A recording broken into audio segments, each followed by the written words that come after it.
हाथ पैर से माजूर हैं, जो हैंडीकैप हैं, उनकी ज़िंदगी कैसे गुजरती होगी, इस बारे में जानने के लिए हम मौजूद हैं लखनऊ में। और आप यहाँ पर देख सकते हैं कि कुछ लोग हैं जो हैंडीकैप हैं और इनकी ज़िंदगी किस तरीके से इनकी ज़िंदगी जो है किस तरीके से कटती होगी, ये जानना बेहद ज़रूरी होगा।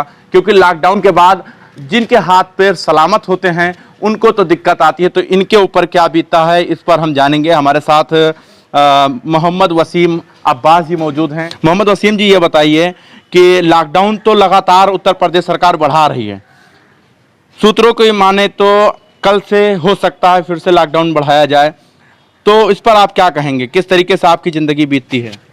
देखिए, ये मैं यही कहना चाहूँगा कि सरकार जो भी निर्णय ले रही है वो अचानक निर्णय लेती है, लेकिन वो ये नहीं सोचती है जो गरीब तबका है, जो मजदूर है, जो विकलांग है, जो अपना रोज़गार कर रहे हैं, उनके बारे में सरकार ने कभी भी नहीं सोचा है। सरकार बड़े बड़े दावे कर रही है कि हम गरीबों तक राशन पहुंचा रहे हैं, लेकिन किसी एक विकलांग के तक राशन नहीं आया है। यहाँ तक कि जब विकलांग का राशन कार्ड ही नहीं बना है तो उसको राशन कहाँ से मिलेगा।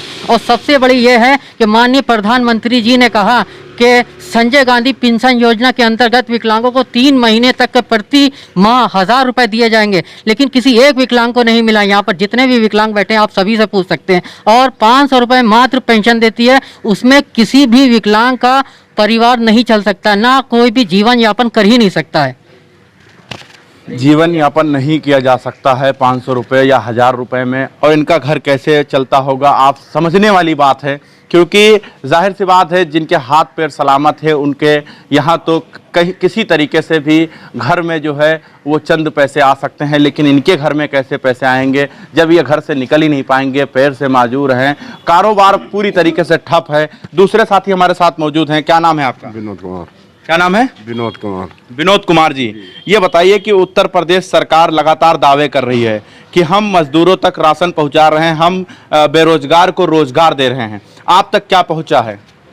सरकार तो बड़े बड़े दावे कर रही, लेकिन विकलांगों को कुछ नहीं मिलता, हमें भी कुछ नहीं मिलता है। बस वही 500 रुपये महीने पेंशन मिलती है, जिससे हम लोगों का अपना गुजर बसर करना बहुत मुश्किल हो पा रहा है। बच्चे हैं छोटे छोटे, उनको भी दिलाने में बड़ी मुश्किल। जो हम कितने बच्चे हैं आपके? 4 बच्चे हैं।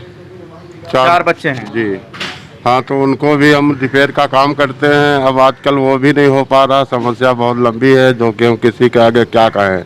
विकलांग की उतनी ही जो पेंशन मिलती थी वो भी कोई टाइम टेबल पे नहीं मिलती है। अब इधर उधर से अपना काम जिससे चल पा रहा है वैसे चलाया जा रहा है। जैसे चल रहा है चलाया जा रहा है, कोशिश तो यही किया जा रहा है कि अपना घर किसी तरीके से चलाया जाए, लेकिन सरकार को सोचना चाहिए इनके बारे में जल्द से जल्द, क्योंकि कागज पर नहीं ज़मीन पर दिखना चाहिए। अगर ज़मीन पर दिखता तो ये यहाँ पर बेरोजगार ना बैठे होते और ना ही ये भुखमरी के कगार पर मौजूद होते। कोरोना वायरस से बाद में मरेगा, लेकिन हो सकता है जनता भुखमरी से मर जाए। लेकिन यहाँ पर आप देख सकते हैं कि इनके साथ किस तरीके से हैं, इनके साथ किस तरीके से बीत रहा है। क्या नाम है आपका? मेराज हुसैन। मेराज हुसैन जी, सरकार बहुत दावे कर रही, लगातार दावे कर रही है कि सबसे बेहतर काम उत्तर प्रदेश में भाजपा की सरकार कर रही है। क्या लगता है आपको? सरकार वादे बहुत करती है मगर पूरे कुछ भी नहीं होते हैं। इस भुखमरी के जो है इंसान को जो है आ जाती है। विकलांग होने के बावजूद कोई भी रोज़गार नहीं है मेरे पास। आज पढ़े लिखे इंटर करे हुए लोग बेरोज़गार हैं, और जो है ना ही सरकार की तरफ से राशन की कोई सुविधा है, ना ही कोई जो है पेंशन की कोई सुविधा है। पेंशन इतनी मिलती है कि उससे क्या आदमी पालन पोषण अपना कर सकता है। आप लोग कभी शिकायत नहीं किया आपके आसपास के सभासद या किसी से, या यहाँ मौजूद थोड़ी ही करीब पे विधानसभा है या वहाँ पर जाकर कभी आपने प्रयास नहीं किया इस बारे को अपने मुद्दे को लेकर के मुझे भी कुछ मिले? बहुत प्रयास किया हमने, यहाँ के सभासद से भी बहुत बात करी, मगर उन्हीं ने कोई दावे करके जो है खाली थपथपा के चले जाते हैं। वो कोई वादा पूरा नहीं करते वो लोग। किताबों में, पेपरों में, चैनल में विज्ञापन लगातार, जनता के पास कुछ नहीं, सिर्फ और सिर्फ वादे हैं साहब। यहाँ पर आप देख सकते हैं हमारे चौथे साथी, इनसे भी जान लेते हैं। क्या नाम है आपका? शुएब, मोहम्मद शुएब। मोहम्मद शुएब, आपकी ज़िंदगी किस तरीके से यापन होती है, आप कैसे बिताते हैं अपनी ज़िंदगी को, कैसे आगे बढ़ा रहे हैं? मैं अभी अपने जो रोज़गार से चला रहा था, मेरे घर वालों ने ज़रिया काम मुझे सिखा दिया था, तो उसी से मैं अपना पालन पोषण कर रहा लेकिन था। जरी का काम तो इस वक्त ठप पड़ा हुआ है, किसी तरीके से कोई आने जाने का सिस्टम बंद कर दिया गया है। कुछ मेरे थे जानने वाले, तो उन्हीं ने मास्क का काम चालू कर दिया था। उस पर मैं डिज़ाइन बना के मार्केट में डिजाइन बना के अपना घर चला रहे थे। तो उसमें 20 रुपए 25 रुपए जो भी मास्क मिल जाते तो उससे मैं रोजगार चला रहा था मैं अपने घर का।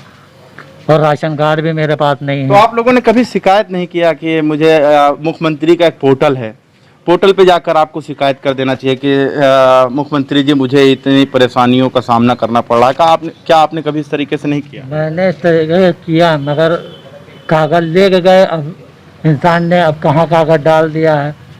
मैं तो कोशिश पूरी करता हूँ, मगर मेरा काम ऊपर से जब हो ही नहीं रहा है तो मैं किससे कहूँ। जाहिर सी बात है साहब, जब हम हाथ पैर से माजूर हैं, चल नहीं सकते, तो कितनी बार दफ्तर का रास्ता हम नापेंगे। चप्पल भी नहीं पहन सकते तो आखिर हम कैसे दफ्तर पहुंचेंगे? लॉकडाउन में बाहर निकलेंगे तो उस वक्त पुलिस फोर्स इतनी मौजूद थी कि पुलिस काम करने की बजाय लाठियां बरसा रही थी, तो ये कहां से बाहर निकलते? वसीम जी, आपने कभी शिकायत नहीं किया इस मुद्दे को लेकर कि हम लोग इतने परेशान हैं, आपके साथी जो हैं, इनके लिए आपने कभी प्रयास नहीं किया?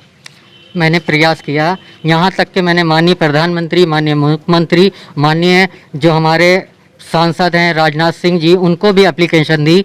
और जो हमारा विभाग है दिव्यांग जन सशक्तिकरण विभाग दिल्ली में बैठा हुआ है, वहाँ तक मैंने एप्लीकेशन दी, लेकिन कोई सुनवाई नहीं हुई। क्योंकि ये सरकार सिर्फ दावे कर रही है और कागजी काम करती है, और ज़मीनी स्तर से कोई काम नहीं हो रहा है।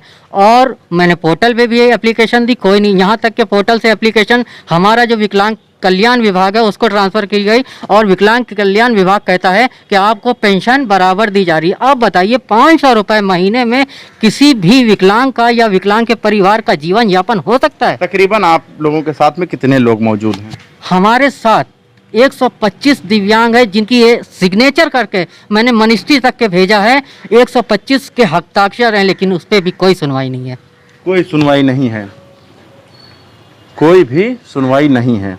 लेकिन सवाल उठता है कि आखिर कब तक इसी तरीके से उत्तर प्रदेश सरकार के जो भी कागजी विकास हैं, कागजी योजनाएं हैं, क्या जनता तक इसी तरीके से पहुंचते हैं? आपने सुना किस तरीके से आप बीती बता रहे थे, ये दिव्यांग लोग घर से निकल भी नहीं सकते, ना चल सकते हैं, माजूर हैं अपने पैरों से, लेकिन सरकार से गुहार लगा रहे हैं और सरकार की जो भी योजना है इन तक नहीं पहुंच रहा है। कैमरामैन अभिजीत के साथ मोहम्मद ज़ैफ।